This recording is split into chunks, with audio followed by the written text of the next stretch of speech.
Have a good day, mga kalalabs. Aba, dito po sa probinsya ay sinisimulan po namin ang araw sa pag-uulan ng aming mga alagang hayop. Maaga pa nga lamang po ay nag-uulan na kami para makakain po sila ng mga basang damo.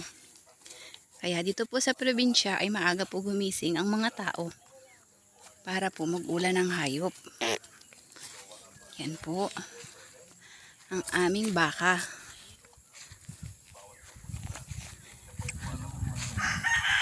Hahanapan po yan ng damo na malago.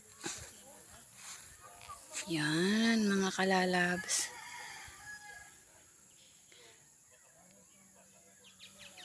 Pagkatapos naman po ay ang Ate Sale, tanggalan mo ng sabi ditong baka mo, kalabaw mo. Ate Sal, hindi na ito nailipat. Dito na ito nakapunggal. Wala man lang damo.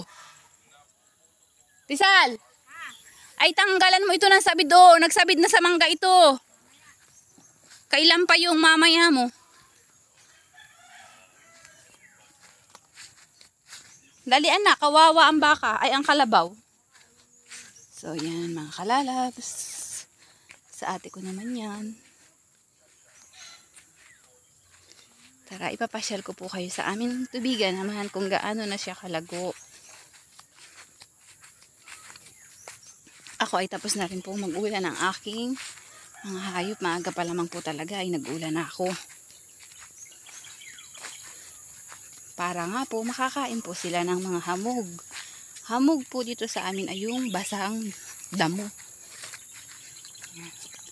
Kapag ako'y nag-aula, sumasama po yung aso. Maganda rin po yung may alagang aso, mga kaibigan, para po kapag ikaw po ay nag-ula ng baka o pumunta ka po sa gubat, sumasama po talaga yan sila.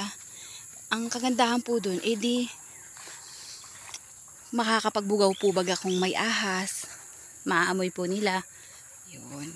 Kaya yun ang kagandahan po sa mga alaga nating hayop. Maaamoy nila kung saan may mga kakaibang nila lang. Bayawak, yan, ganyan. Kaya pag naamoy nila, papagatin po nila yan. Oh yeah, how cute. So yun, cute daw po yung aming baka, sabi ng aking anak. Ito po yung, oh, cute. Oh, cute. Yes, cute. Yan po yung, oh, cute. Wow, ano cute. Yan po yung aming, naman yung aking baka lagi. Okay. Wow. Yes, cute. Yan. Oh, diba? Kinagaya po ako ng aking baby. Oh, bakit hindi ka nangangain ng damo? Anong binabangla mo dyan, aking inahin? Ha? Aking inahin, ano binabangla-bangla mo dyan? So, yan mga kaibigan, kapag ako'y nag-uulat talaga ng hayop, ay kinakausap ko po sila. Kaya ako'y natatagalan.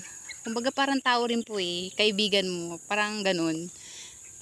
Kailangan mong kausap-usapin sila. Parang naiintindihan nila tayo. Yan, kaya naman pag may mga karamdaman sila, naiintindihan natin at nalalaman natin kaagad. Ayan. Parang kumbaga'y mahal na mahal po natin ang ating mga alagang hayop talaga. Dahil sila po yung ating katuwang din sa buhay. Kumbaga'y part ng buhay natin mga kaibigan. Na kinakailangan ay mayroon po tayo. Yan. Abay, mangain ka ng damo. Ha?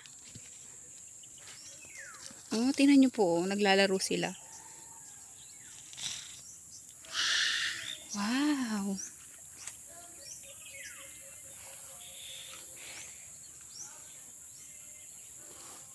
Yun yung mga palay namin, oh. Tingnan yung palay namin mga kaibigan, oh.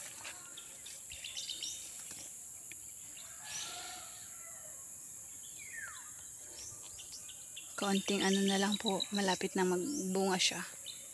Bakit hindi ka nangangain? Ayaw mo ng damo dito? Nako.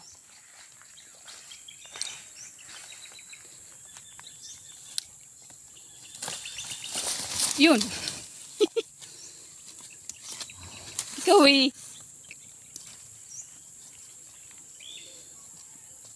Oh, nagkukulitan sila eh. Oh, oh, oh. Sige, kulit. Oh. Kaya,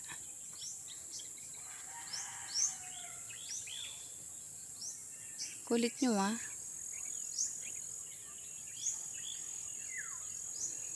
Lilipat nga ulit kita. Ba't hindi ka nangangain? Anong klase ka?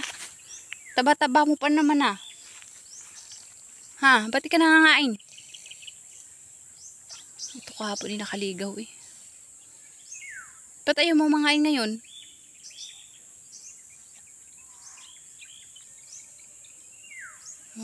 Ah.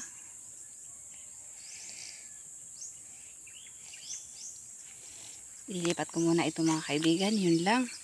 Bye-bye. Siguro po hindi niya type yung damo kaya ayaw niya pong kumain. Kaya ang gagawin po natin ay ililipat naman ito.